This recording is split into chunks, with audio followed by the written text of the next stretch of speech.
And this is Real Estate Underground. Greetings and salutations, Real Estate Undergrounders. It is Ed Mathews again with the Real Estate Underground. Thank you so much for making us a part of your day. Hopefully you're enjoying your car ride or your run or wherever you are right now.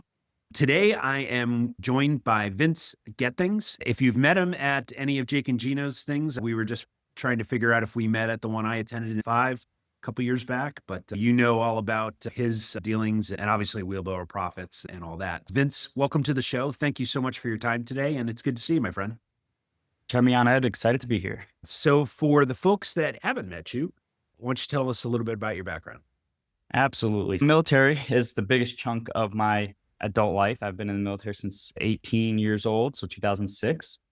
Started getting into real estate around 2013 using my VA home loan. Did what's called the house hack using my VA home loan. So we did that. And I was in station in California at the time. Got into my first real estate deal, got the bug. We sold that house in 2016. I think I netted around 130,000, if I remember right. I was like, wow, this is way better than my military paycheck. Let's do more of this. At that point, 2016, I started buying a small multifamilies. Early education, pretty much bigger pockets. There was a couple books out there. It was my knowledge base at the time. So I bought single families, duplexes, fourplexes, things like that. I had about 20 units from 2016 to 2018.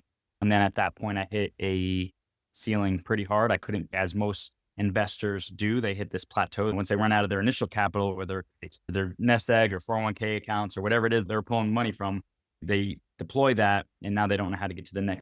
So I hit that very common plateau investors hit in their journey. And I went solved it through just more education because I was like, I see these other guys doing deals. How are they doing it, especially bigger ones? So that's when I went to the mentorship route. And 2018, I got into a mentorship group, as you mentioned earlier, Wheelbarrow Profits, and very quickly caught on to multifamily, figured it out, got all the education I needed. 2019, we bought our first 52 units. So I went from 4plexes, 6plexes to 52 units, my first deal. That was a joint venture with 3 people. So we didn't syndicate or anything. It was a joint venture, 3 people, other than myself, so 4 total. We spent the whole year of 2019 trying to figure out our systems, our processes, how the teams work and everything like that on multifamily, building our business. And then 2020 rolled around and we were off to the races from there. Obviously COVID hit and gave us some good buying opportunities really, but we were off to the races for 2020. Since 2020, I think as a team, Tri-City Equity Group, my equity team, we've done, I think 18 deals, 7 or 8 of those have gone full cycle. I think we hit 100 million. I think right now we might be a little bit less now, maybe like 80 million right now in assets, but we have a couple LOIs out. So we should be at 200 probably by the end of this year or early next year in assets under management. Brings you up to speed on where we're at. Yeah. And you're also an entrepreneur, serial entrepreneur, right? So you own a flooring company, you own obviously you manage in-house as well, I think, right? Yes, we're vertically integrated. Can you tell me a little bit about that? Yeah, that was not something we had originally planned. 2022 hit, and if anybody is listening to this, a lot of people here are probably in the game at some level of real estate. The market turned, and it's been on a slump since then as the cyclical nature of markets. 2022 hit, and we were getting just destroyed by our third-party property managers. It wasn't just poor performance. There was some negligence, there was some theft, there was some fraudulent stuff going on. And it was just like month after month, it's getting bombarded. And we had some scale, my market. I think it was the summer of 2022. I just remember I was like, hey, if there was a time, this is it. Like we have to take control. We have to wrestle our properties back. Right. We owe it to ourselves, we owe it to our investors. Like it's going to suck. The brain damage of kind of taking our properties over and starting a property management company with only, I think we had maybe 250 units, knowing we're going to have a significant cash burn because we're going to have to hire the payroll and overhead of a property management company. But we did some math and it was like, hey, we'd rather have the cash burn now and scale our way out of it than continue to have the performance we're getting from the third-party property managers. And it wasn't just one, it was like 3. Yeah. But like back to back, just fired them and the next one came in and very similar. So it was out of necessity. We're scaled out of it now. We kept acquiring and wrapping them up. So we have the payroll now to support itself. And that was a good milestone to hit in a property management company. And now we're looking forward into the future, the next couple of years. And we're very happy that we made that decision because we are very, I guess, lethal when it comes to underwriting and executing our business plans because we have so much more control in the market down here. Yeah. It's amazing. So we did the same thing, and we did it at around 200 units. So yeah, the college get a little tight there for the first few, or maybe even longer. So what does that team look like? You said hiring people. We went down the path of, at Clark Street, we went down the path of using handymen and third-party folks that we had worked with for years and trusted, but we didn't bring them in as full-time employees until actually not that long ago. So I'm curious about what your team looks like and how did you scale it?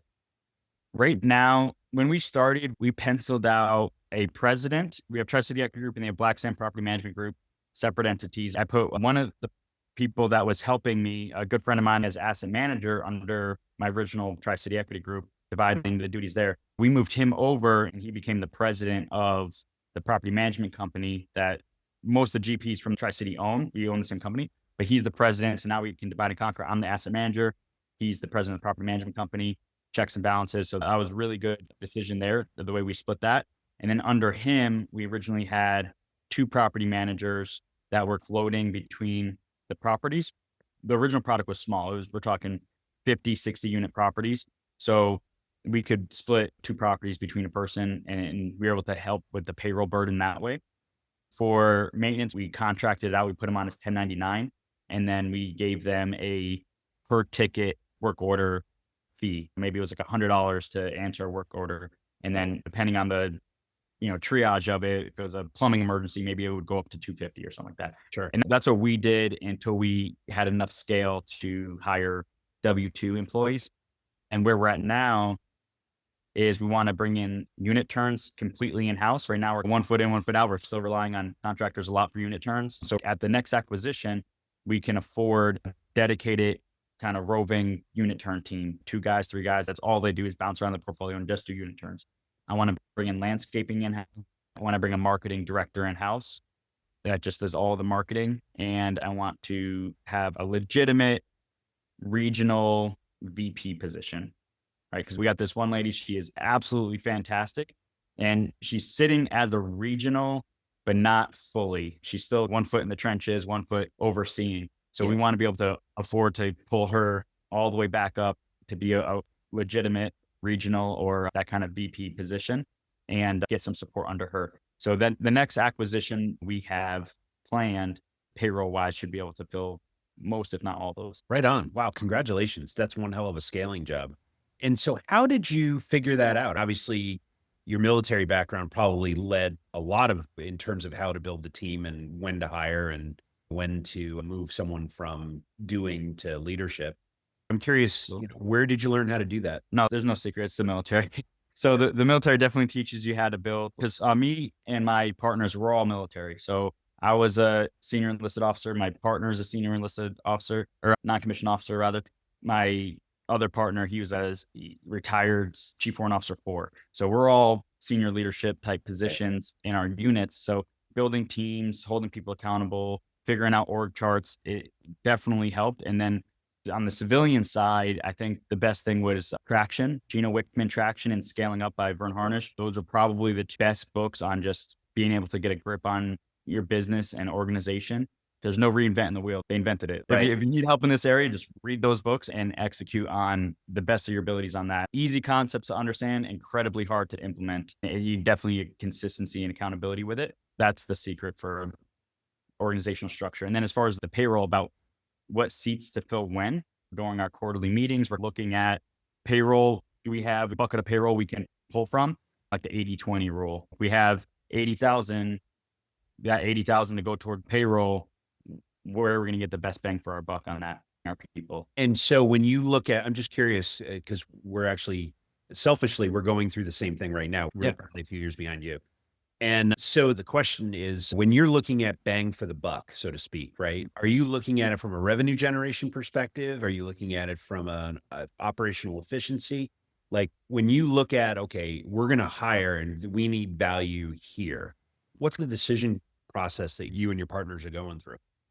Great question. The 2 things that I can think we pulled from the most was, I think it's Simple Numbers by Greg Crabtree. Fantastic books, very small reads. So I think in that one, when we read that as a team, he talks about revenue per employee, like as far as a KPI. Right. So these people hit that one. So that's just any business, and not just real estate, but any business. You should have a kind of revenue per employee metric for that seat to see if they're performing or not. So that was a good one. And then the other one was economic vacancy. So when we're looking at our portfolio of economic vacancy, we're like, all right, what can make the biggest dent in that possible? Is it better marketing? Is it a better leasing agent? Is it somebody that can turn units faster? So our days on market or our down days on units is shorter, and we can lease up units. So that's how we're looking at it. You have all your KPIs as an asset manager. Now you can look at it. Okay, all that's going to lead to economic vacancy. So how are we going to start knocking that out, that burn off? And those are the ways that we thought about it. Higher win. Okay. Yeah, it makes a lot of sense. There's, as far as EOS goes, Gino Wickman, I'm a huge proponent of them. And you're right, it's a pain in the neck to install, but do you use EOS as your operating system within your company, or did you just take some facets of it that worked for you? Like, how did you think about that? We implemented it, and then we tailored back just based off of laziness. So I would say if I were to grade us, I would probably say we're like a C- on implement it. We have all the things in place, but we're not doing everything all the time. Like the scorecards are not like getting those things. But we do have our level 10 every meeting on every company religiously, like without fail, we're doing our level 10 and KPIs. We do the VTOs every quarter and update those. So we do a lot of it, but it's just not as intense as that program is designed to be. So I think that's part that we can definitely improve on. Implementers are very expensive. So using best practices, nothing wrong with that. Right? And it's probably even more rigorous than your initial career in the military. It's at least as rigorous, right? Yeah. And okay, so you're at about how many units these days? I'm trying to think. We went under sale or selling in 2 weeks, maybe like 800. Wow. 800 or something right now. I think we've transacted around like 1,400, but it's, we got our conveyor belt, right? So we always got stuff coming on, stuff going off, but I think assets under management is around 100. I think units around 800. Okay. Wow. Congratulations. And so what's the grand plan? You're a young guy. When do you know you're done? If you ever are? I think I'll be done with certain aspects of this business once I hit certain levels of either passive cash flow or net worth. I think me and my team are aligned on moving intentionally toward consistently higher quality, bigger assets over time. The bigger the asset is, the bigger the payroll bucket is. And we can just hire somebody to do that job for us. I think we're all consciously going toward longer term holds, bigger, newer assets that we can just have a full on team doing everything. So we just got to work our way up there. Yeah. And let's briefly talk about your buy box, right? So you're talking about newer assets. So where did you start in terms of targets, and where are you looking these days? Yeah. So this is actually pretty crazy. Every time I say this, I'm like, wow, that really happened. So for context, that 52 unit, that first JV we did, that was like 1.4 million. The last deal we did was 29 million. And that we're talking a span of 5 years. So it's pretty crazy. In between that, the analogy that we use is the conveyor belt theory, right? So it's your 5-year long conveyor belt. Your job is to stack assets on the conveyor belt as it's going down. You're building up equity. You got the cash flow. You're getting the depreciation, loan pay down, all the things that we do this game for. Right. And then you have those capital events, sale or refinances. And then the key is not to eat off that. Just reinvest that, get that snowball going, the Warren Buffett snowball. And when we look back at our portfolio of how we executed this, the first deals we did, the first 4 were all between 1.5 and 2.5 million. That was the first kind of run of the conveyor belt. The second turn, we're talking now 2021 to 2020 was like 5 to 6 million. So we sold all those, traded with the $1 million properties, but $5 million properties. And those are all selling now. And then now the last couple of deals we've bought were 10 to 30 million. In the buy box we're going on now, we're not really looking at anything under 20 million right now. The exponential growth of that conveyor belt is pretty exciting to watch happen. 50 some odd units at 1.4. That was probably a Class C building, a little bit older. Yeah, we didn't even start switching to nicer quality buildings until really like 2023 is when we made the decision, hey, we're going to go for higher quality product. Okay. But everything up to that point was C-class value add. Yeah, gotcha. And yeah, we are on the same path. So as far as the buildings now, what markets do you like? We're only in Dallas, Fort Worth, Okay. Metroplex. So that was a big pivot we made in 2020. We scaled really fast by going a mile wide. Yeah. We picked a lot of markets and we're going to go wherever the deals are. So we had deals in 5, 6 different states. I was flying all over. And then I became the bottleneck because that's a lot of property managers to manage, a lot of states. At the end of 2022, we're like, all right, what market do we like the best? What properties are the best performing? What has the best outlook for the next 10 years? And for us and our goals and where we were in our lives, Dallas was the choice we picked with. So we started selling everything that wasn't here in Dallas. And then I moved here. Smart. Yeah. And it's, if only for the efficiency of the property management company. I was flying a lot. So I was like, Yeah. it'd be easier, but we just moved there. And you require sleep, right? Every Yeah. once in a while, you got to shut those eyes. So it's a lot being on a plane all the time. Okay. The other question I'm curious about is with regard to the other businesses that you have, the flooring business, the insulation business, do they serve your property management company or are they client facing? Both.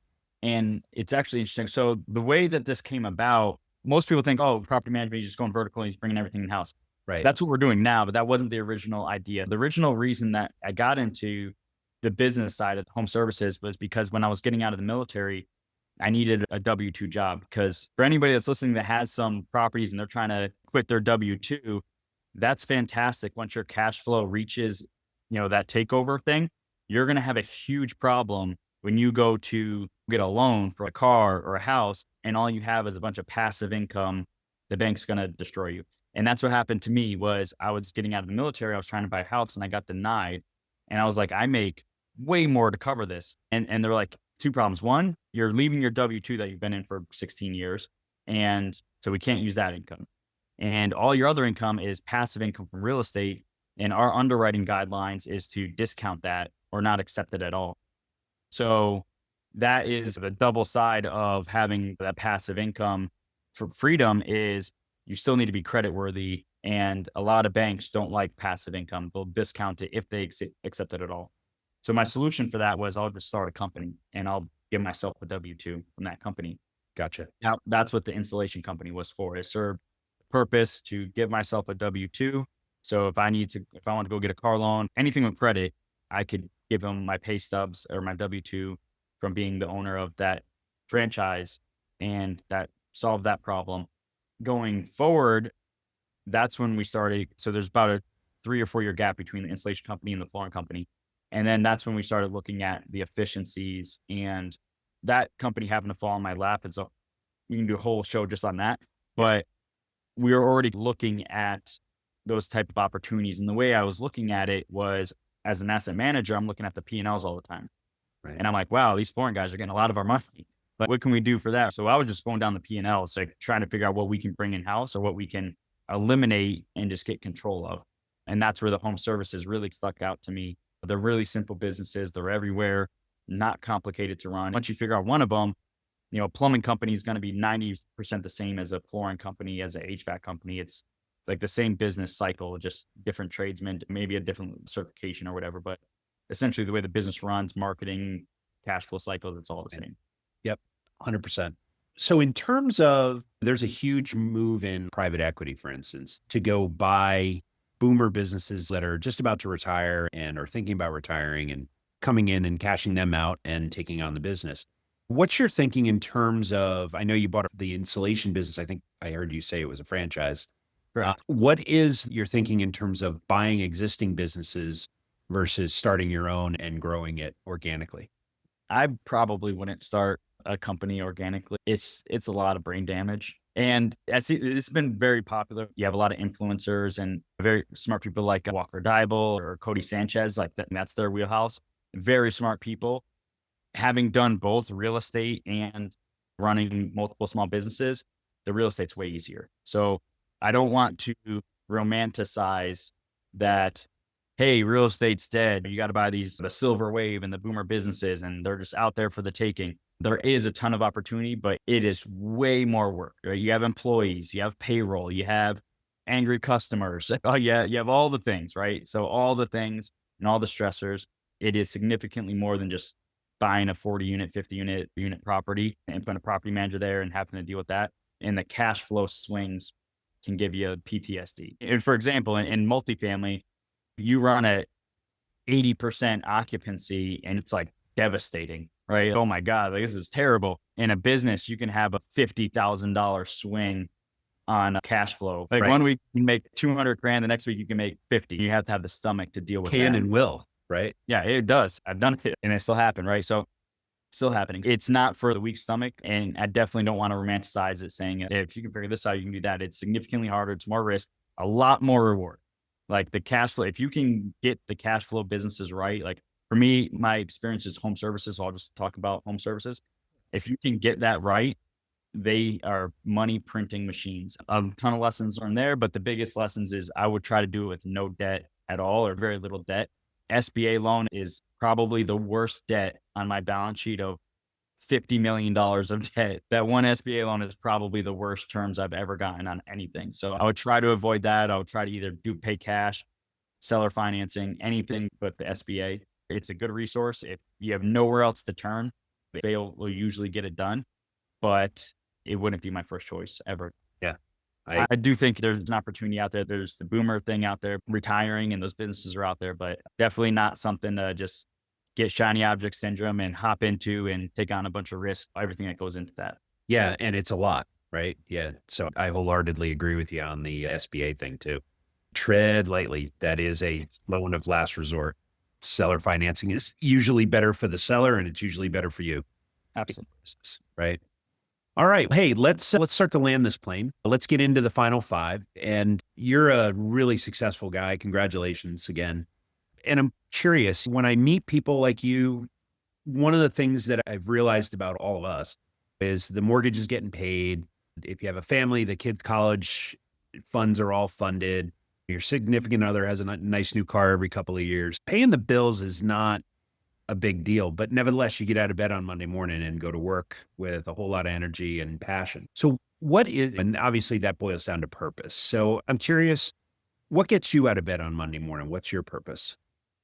Wow. So that's usually the first thing. I think it's a balance between like legacy for my family and just making sure that they understand how the money will come and go, the material stuff will come and go. But if they understand how to make money in this world, how to live a happy life in this world, what it actually takes to be successful in this world, and then they can pass that on and have that in terms of generational wealth rather than just the money and the trust, the principles, the values, the work ethic, I think is what gets me up. And then the other side of it is just trying to push to see what my true potential is, like full potential rather, of like, what can I actually do? Where's the breaking point? And I get there often. You're like, oh, that's a little too far. Let's tone it back a little bit. But then you push through it and you realize, Yes. oh, okay. If you look back on the last 6, 7, 8 years, right? How many of those barriers did you bump up against, eventually push through, and now you look back and it's, wow, I can't even believe that was a problem. Yeah, exactly. And a lot of things that you thought was just unsurmountable just needed a little bit of patience, a little bit of time, and good decision making, and you get through it and you grow through it, growth on the other side. Yeah. All right. Another thing that I'm always curious about is mentorship and the people that have had an impact on our lives.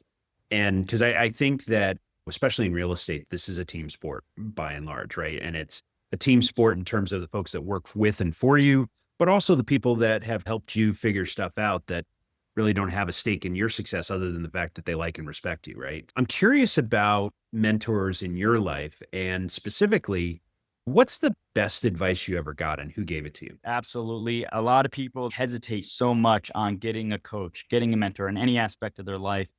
And I'm telling you that every room I've been in with successful people, all the way from just they hit the 1 million mark all the way up to billionaires, they all have coaches. They all have multiple coaches. Maybe it's a health coach. Maybe it's a business coach. Maybe it's a mindset coach. They all have coaches. They all have mentors. They all have a personal board of directors that they can go into and trust with their problems. And hey, I just need to bounce an idea off you about this business deal.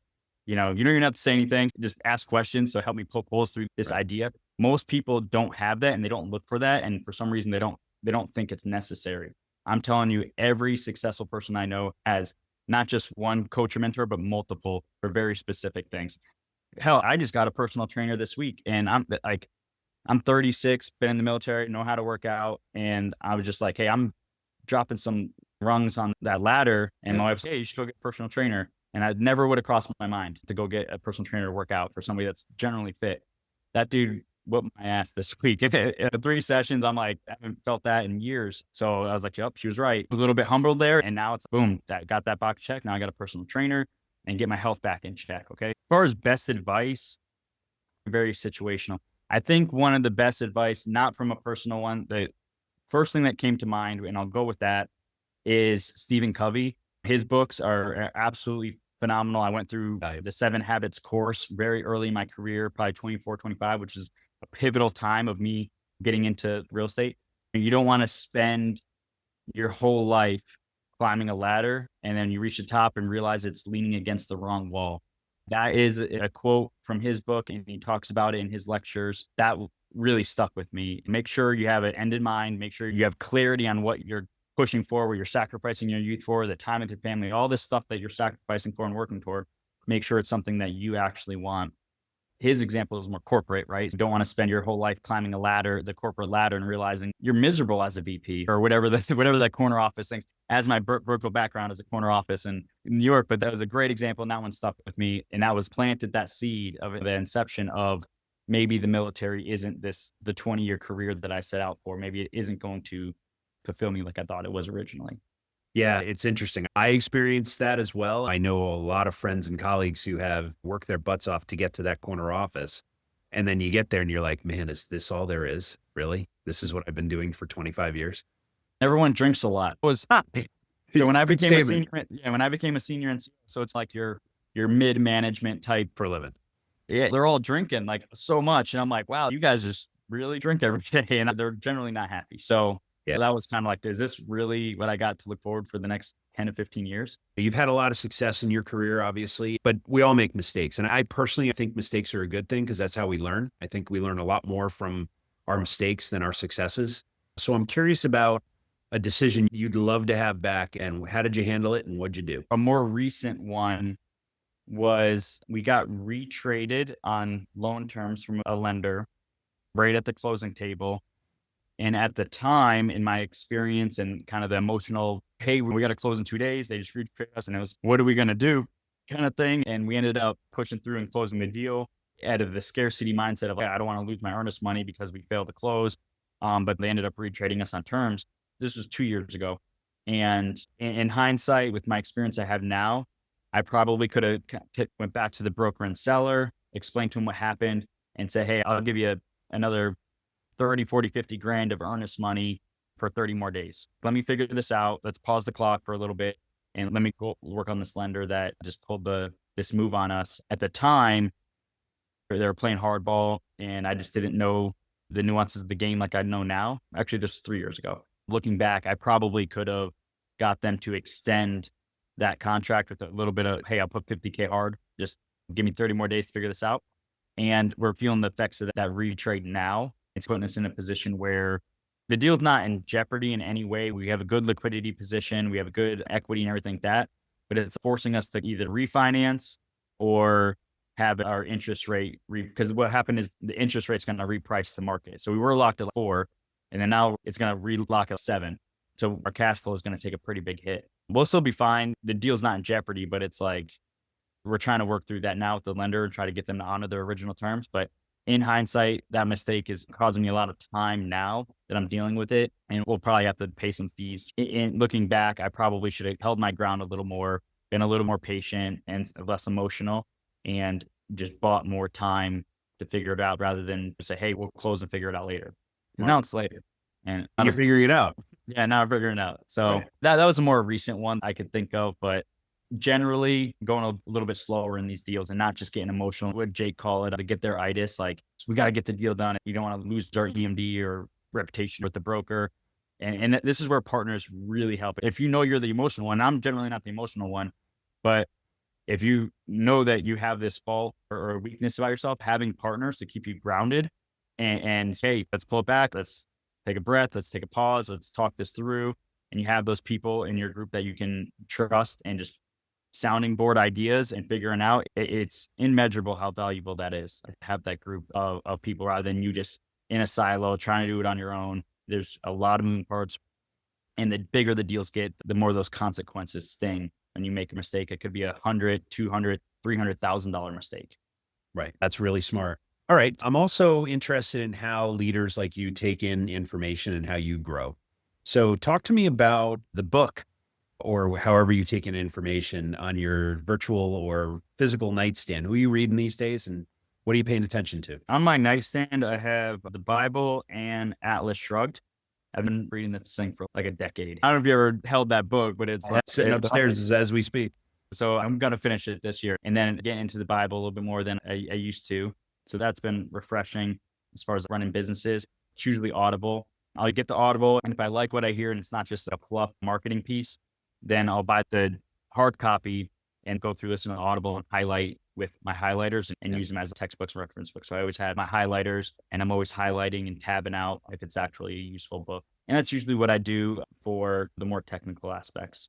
And then I try to teach it back as fast as possible. That's one of the most powerful learning methods out there in retention is as soon as you get information, if you can have somebody, even if it's your spouse or whatever, try to explain to them what you just read will make it stick. I forget the stat on this, but it's significantly higher retention and comprehension. Yeah. If you read something and immediately try to teach it back to somebody, it swaps it over from the left side to the right side or something like that. Sure does. The long term. I don't know all the technical stuff on that, but I know it absolutely works. So is active reading, which is what you're talking about in terms of listening and reading along the way. Yeah, I'm one of those guys too. I take them in the margins and underline stuff, and I use a highlighter as well. Right on. Okay, so the last thing I wanted to ask you about, and then we'll get into the close of the show, is about success. How do you define success in your life? I'm in a transitional period right now. The ability to do what I want, when I want, with whom I want, where I want. It's 10 a.m. on a Friday, and I'm here speaking with you. I'm not at some office somewhere. So I have the location freedom. We're going to France most of the month of August, and I can work from there as long as I have Wi-Fi. So we're checking out this idea of freedom that we have for our family. The next level of that transition is probably the ability to just happily say no to pretty much anything I want. Like for any reason, it's thank you, but no. And any business opportunity, anything that comes my way. I think that will be, for me, where I'm at now is a good next step. I have businesses and I have people relying on me. I have people that need me. I'm a leader to them. I have to serve them because they have families. So I can't just be like, all right, guys, I'm out. And I have 30 something, 40 employees, their families. So I have obligations and I am at the top of that, but it's a lot of servant leadership there. Sure. Being able to transition from that to just, I have enough wealth that I don't need the companies. I don't need anything. And I can just start saying no to new opportunities because I don't need to keep putting the assets on the conveyor belt. I've reached some milestone. I'm not there yet. It's probably not gonna be there for a while, but that is the direction is where I'm at now. And my understanding of what success is, that seems like a pretty good goal. Awesome. It is a good goal.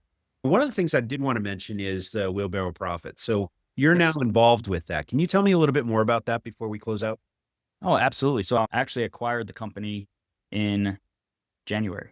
I was a member and I came back as a coach. So I've been coaching for them for 5 years. In January, I took over. So I'm now the owner of it. Jake and Gino are still around, but I'm the one leading it and taking it to the next level. We're very excited about things that are coming and continue to carry that torch. I'm biased here, but I think we are the best community out there. Our stats are unbelievable. Last time Gino gave me the numbers, it was like 80,000 units acquired from the community, over 5 billion real estate acquired from the community. There's not another group out there that can really touch those numbers for success in the community. I am very grateful and very excited to see if the next chapter is a Wheelbarrow Profits. Excellent. Congratulations. Yeah. And then I did put this here. So I have a book, the Wheelbarrow Profits book. It's the original book by Jake and Gino that kind of started it all. Anybody that wants to reach out, I'm sure you'll have something in the show notes. Reach out. I got digital copies of this. I'll send it to everybody listening that just wants to check it out, and I'm happy to do that. Yeah. So I did not go through the Jake and Gino training, but I have read that book. And I had Gino actually on the show last year sometime, and they have been incredibly generous. They've taught me a whole lot about what it means from a customer service perspective in terms of, I remember Jake saying something along the lines of that they aspired to be the Chick-fil-A of apartments. And that's true. And it's a standard I try to live up to as well here. And congratulations. It's a heck of a community. Like I said, I think you and I know you went and I did as well at 5, and I'm pretty sure we shook hands. It's a heck of a community. And if you want to learn more about it, first step is to read that book. So I highly encourage everybody to take advantage of Vince's very generous offer. All right, man.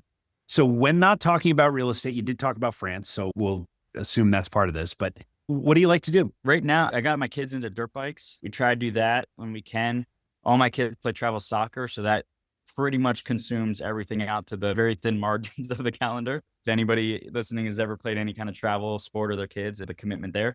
I am a private pilot, and now that I'm in Texas and trying to get, been here for about a year, so I'm looking to possibly get back into that, get another plane and just cruise around in the sky. That's my happy place, somewhere around 5,000-6,000 feet, just cruising. Wow, that's great. And then if somebody wants to learn more about you or Tri-City or any of your other companies, what's the best way to do that? For me, I'm on all the social media, so you can reach out to me, connect with me on social medias. I'm usually, as far as I check, the only Vince Gethings or Vincent Gethings on all the channels. You can email me, vince@wheelofprofits.com.